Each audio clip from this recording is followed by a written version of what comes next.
আজকের বইমেলার আগত সকলকে আমি জানাই আমার অন্তরের অন্তরস্থল থেকে অভিনন্দন, শুভেচ্ছা এবং ভালোবাসা।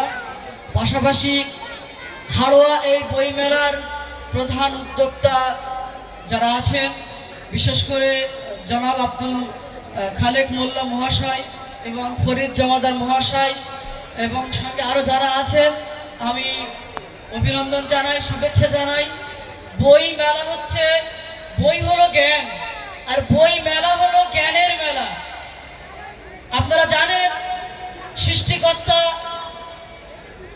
এই পৃথিবীতে ঐশী বাণী যে পবিত্র কোরআন শরীফ তিনি যে নাজিল করেছেন, তার প্রথম শব্দ, প্রথম কথা কিন্তু ইকরা, পড়ো, জ্ঞান অর্জন করো।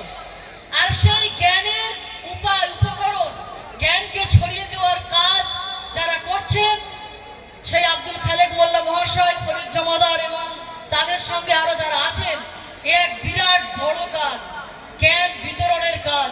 কারণ জ্ঞান পৃথিবীকে আলোকিত করেছে এবং মানুষকে সুন্দর থেকে সুন্দরতম জায়গায় নিয়ে গেছে। তো আমি বেশি কথা বলবো না, আমি আমার একটি সঙ্গীত দিয়ে আপনাদের সামনে আমি আমার এই কথা শেষ করছি। সঙ্গীত হচ্ছে এই, আমাদের আছে বিশ্বাস, আছে প্রেরণা, দুয়ের মিলনে আর দ্বিধা কিছুই রবে না। আমাদের আছে বিশ্বাস, আছে প্রেরণা, দুয়ের মিলনে আর দ্বিধা কিছুই রবে না। আমাদের স্বপ্ন একটাই, চাই আলোকিত বিশ্ব। আমাদের